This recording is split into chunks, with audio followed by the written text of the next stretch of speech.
نحمدہ ونصلی علی رسولہ الکریم اما بعد اعوذ باللہ من الشیطان الرجیم بسم اللہ الرحمن الرحیم۔ اللہ سبحانہ و تعالیٰ کا ارشاد ہے، اے ایمان والو، اگر تم اللہ کے ساتھ تقوی کے روش اختیار کرو گے تو وہ تمہیں حق اور باطل کی تمیز عطا کر دے گا، جس تم سے تمہارے گناہ دور کر دے گا، اور اللہ بڑے فضل والا ہے۔ حق اور باطل کو سمجھنا 1400 سال پہلے بھی ضروری تھا اور آج بھی ضروری ہے۔ جو لوگ بدعت کی بات کرتے ہیں ان کو یہ سمجھنا ضروری ہے کہ اللہ کے رسول صلی اللہ علیہ وسلم دنیا میں کیوں آئے۔ اللہ سبحانہ و تعالیٰ کا قرآن کا نظام جو تھیوری کی شکل میں آیا، اس کو سارے باطل نظام جو دنیا میں اس وقت تھے ان کو ڈیمولش کر کے پریکٹیکلی امپلیمنٹ کر دینا ہی رسول صلی اللہ علیہ وسلم کا مقصد تھا، جس کو اللہ سبحانہ و تعالیٰ کی مدد سے اور اپنے جانثار اور لائقدار صحابی رضی اللہ عنہم کے کوآپریشن سے اپنی جان، مال اور باقی سب کچھ قربان کر کے سسٹم امپلیمنٹ ہوا۔ رومنز، پرشینز وغیرہ جو امپائرز اس وقت کے خدا بن کر بیٹھے ہوئے تھے، سب ڈھیر ہو گئے اور ایک خدا جو اصلی مالک ہے اس کی بڑائی ہی باقی رہی۔ یہ تو ظاہر ہے کہ یہ کوئی آسان ٹاسک تو تھا نہیں، اس راستے میں بے شمار ریزسٹنس تھی، ہزاروں سال سے چل رہے طور طریقے تھے اور بہت طاقتور لوگ تھے جن کو یہ اللہ کا نظام گوارا نہیں تھا، مگر اللہ کے رسول صلی اللہ علیہ وسلم اور ان کے صحابیوں نے پرواہ نہ کی اور آگے بڑھتے گئے، اور فتح مکہ آتے آتے قرآن کا نظام گراؤنڈ ریئلٹی بن چکا تھا۔ آج کوئی بڑے سے بڑی سو کالڈ اسلامی حکومت کیا یہ دعویٰ کر سکتی ہے کہ اس نے سسٹم آف قرآنک شریعت کو بنائے رکھا ہے؟ بڑے افسوس کی بات ہے، لوگوں نے دین کو صرف یہ سمجھا ہے کہ جو اللہ کا دشمن ہے اور باطل ہے اس سے ٹکرائے بغیر اور اسی کی مدد سے یہ نظام قائم ہو سکتا ہے، تو سمجھ لیجئے اس سے بڑی غلط فہمی ہو ہی نہیں سکتی۔ کیا اللہ کے رسول صلی اللہ علیہ وسلم دنیا میں اس لیے آئے تھے کہ نماز، روزہ، حج، زکوٰۃ کے بارے میں بتا دیں اور کام ختم؟ عجیب سوچ ہے۔ یہ تو دنیا کے کسی کونے میں کسی ملک میں جائیے، کوئی آپ کو نماز، روزہ، حج، زکوٰۃ کے لیے منع نہیں کرتا، بلکہ اکثر لوگ ان کے لیے آپ کو کوآپریٹ بھی کریں گے، آپ کے لیے افطار پارٹی بھی کی جائے گی، حج کے لیے ساری فیسلٹیز بھی ملیں گی، زکوٰۃ کے معاملے میں کوئی بھی کسی طرح کا دخل نہیں دے گا۔ تب اگر یہی کمپلیٹ اسلام ہے پھر تو کوئی دقت ہے ہی نہیں۔ آپ ذرا شریعت کے باقی معاملات کی بات کر کے دیکھیں، چاہے وہ جوڈیشری ہو یا سوشل جسٹس ہو یا وہ خلافت کا پولیٹیکل سسٹم ہو، آپ کچھ نہیں کر پائیں گے، کیونکہ ایمان ہم لوگوں کا کمزور ہے اور دین کو ہم نے سمجھا ہی نہیں ہے۔ اسی لیے امیر معاویہ اور ان کے چیلوں نے جو سب سے بڑی بدعت جاری کی ہے، یعنی نبی کریم صلی اللہ علیہ وسلم کی اور خلفائے راشدین کی نبوت کے طرز پر خلافت راشدہ کو مٹانا اور رومن امپائر اور پرشین امپائر کے طرز پر ملوکیت کو واپس لانا ہی اسلام میں سب سے بڑی بدعت ہے۔ ہم لوگ چھوٹی چھوٹی بدعتوں کی بات تو بہت کرتے رہتے ہیں، اور سب سے بڑی بدعت جس میں ہم رہ رہے ہیں اس کے بارے میں سوچتے تک نہیں۔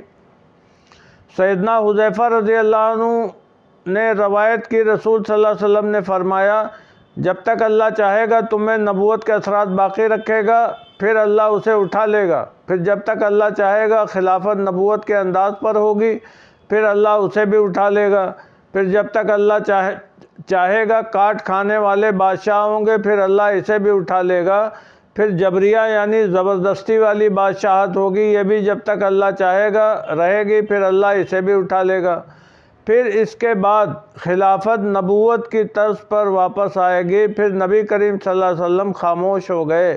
یہ حدیث ہے مشکات کی، جس کا نمبر ہے 5378۔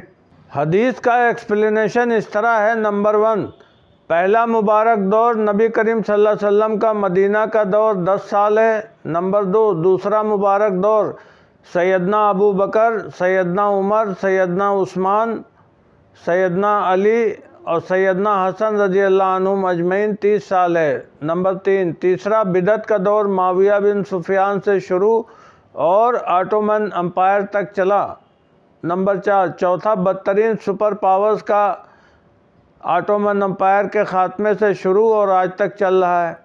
نمبر 5، پانچواں مبارک دور حدیث کے مطابق اب آنے والا ہے، کیونکہ سپر پاورز کی آج جو سپریمیسی باقی نہیں رہ گئی جو کبھی ہوا کرتی تھی، یعنی آج سے 100 سال پہلے جو ان کی طاقت تھی وہ اب بالکل گھٹ چکی ہے، اور یہ بالکل دکھائی دیتا ہے۔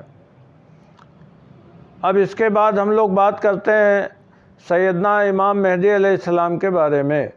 سیدنا عبداللہ بن مسعود رضی اللہ عنہ کی روایت ہے، نبی صلی اللہ علیہ وسلم نے فرمایا، اگر دنیا کے فنا ہونے میں ایک دن بھی باقی ہوا تو اللہ اس دن کو لمبا کر دے گا، یہاں تک کہ اللہ اس میں ایک آدمی کو اٹھائے گا جو مجھ سے ہوگا، یہ میرے اہل بیت میں سے ہوگا، اس کا نام میرے نام اور اس کے باپ کا نام میرے باپ کے نام جیسا ہوگا۔ فطر بن خلیفہ کی روایت میں اتنا اور ہے، وہ زمین کو عدل اور انصاف سے بھر دے گا جیسے کہ ظلم اور زیادتی سے بھری ہوئی ہوگی۔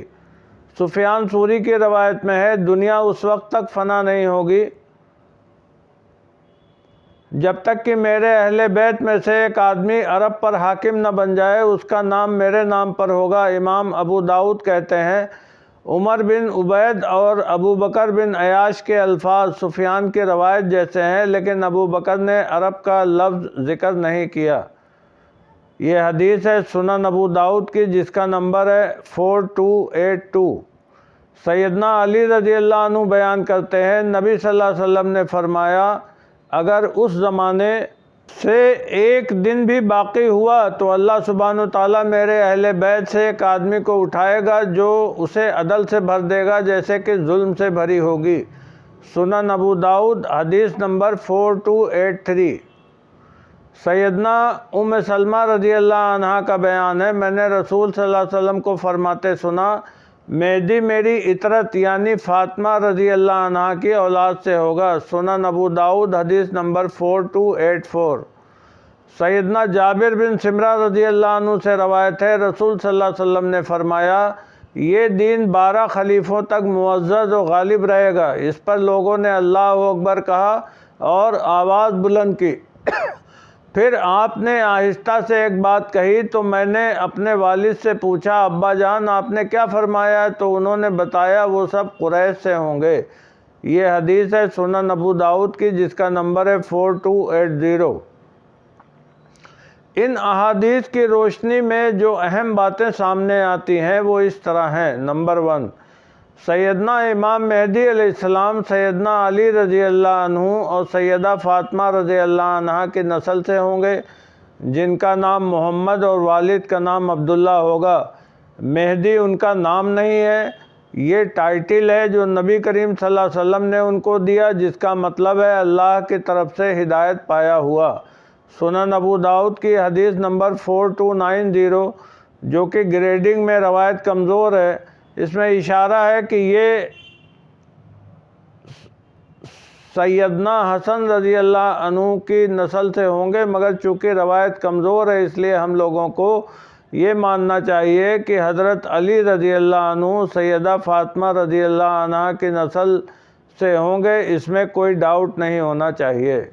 نمبر 2، جس وقت امام مہدی علیہ السلام ظاہر ہوں گے، دنیا ظلم و ستم سے بھری ہوئی ہوگی اور اللہ تعالیٰ ان کو ذریعہ بنا کر دنیا میں دوبارہ امن امان اور انصاف قائم کر دیں گے۔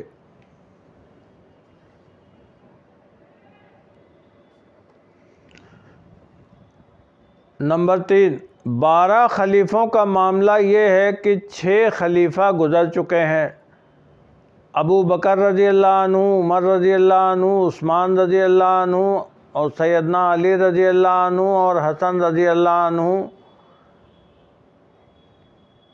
اور بنو امیہ خاندان میں پیدا ہونے والے اور عثمان رضی اللہ عنہ کے بعد جن کو خلافت کے اصولوں پر کھرا پایا جاتا ہے، جن کو مسلمانوں میں اتفاق رائے سے خلیفہ مانا جاتا ہے، وہ ہے نمبر 6 پر حضرت عمر بن عبدالعزیز رحمۃ اللہ علیہ۔ حضرت حسن رضی اللہ عنہ کو خلیفہ اس لیے مانا جاتا ہے کہ نبی کریم صلی اللہ علیہ وسلم کی ترمذی کی حدیث نمبر 2226 کے مطابق خلافت کے 30 سال پورے نہیں ہوتے جب تک سیدنا حسن رضی اللہ عنہ کا 5 یا 6 مہینے کا پیریڈ نہ جوڑا جائے۔ اسی طرح یہ بھی سمجھنا ضروری ہے کہ امام مہدی علیہ السلام سے پہلے آج کے بعد جو بھی وقت آئے گا خلافت دنیا میں قائم ہو جائے گی، اور 5 خلیفہ جو صحیح معنوں میں خلیفہ ہوں گے وہ امام مہدی علیہ السلام سے پہلے ہو چکے ہوں گے۔ یہ بہت امپورٹنٹ بات ہے، اس کو سمجھ لیجئے۔ چونکہ امام مہدی علیہ السلام 12ویں خلیفہ ہیں اور 6 خلیفہ گزر چکے ہیں، تو ان سے پہلے یہ خلیفہ ہو جائیں گے۔ اب یہ اللہ بہتر جانتا ہے کہ یہ کیسے ہوگا، کس طرح ہوگا، یہ اللہ ہی کو خبر ہے۔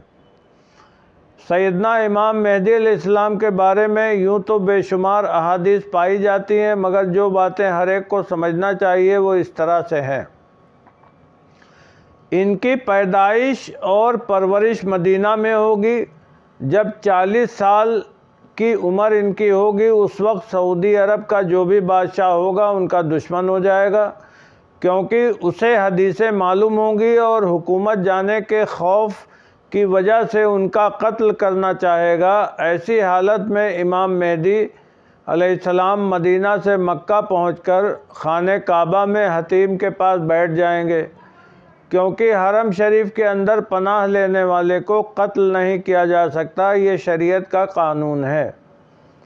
امام مہدی علیہ السلام میں پہلے سے ایسی قابلیت نہ ہوگی کہ وہ مسلمانوں کی لیڈرشپ سنبھال لیں، مگر اللہ سبحانہ وتعالی حدیثوں کے مطابق ایک ہی رات میں معجزے کے طور پر ان کو صلاحیتوں سے بھر دے گا اور لوگ ان کو پہچان لیں گے۔ ان کو خلافت کی کوئی خواہش یا لالچ نہ ہوگی، مگر سعودی عرب کے عوام جو وہاں کے بادشاہ کے ظلم و ستم سے اس وقت پریشان ہوں گے، ضد پر اڑ جائیں گے اور جبراً ان کے ہاتھ پر بیعت کریں گے۔ اس وقت جو بھی بادشاہ ہوگا اس کے اپنے گھرانے میں آپس کی جنگ چھڑے گی اور 3 دعوے دار ایک دوسرے کو قتل کر ڈالیں گے۔ اس کی وجہ بنے گا گولڈ کا وہ بہت بڑا ذخیرہ جو حدیثوں کے مطابق خانہ کعبہ کے آس پاس کھدائی کر کے خود ان تینوں نے نکالا ہوگا۔ اسی کا ذکر آیا ہے کہ امام مہدی علیہ السلام اس پوری دولت کو لوگوں میں بانٹ دیں گے۔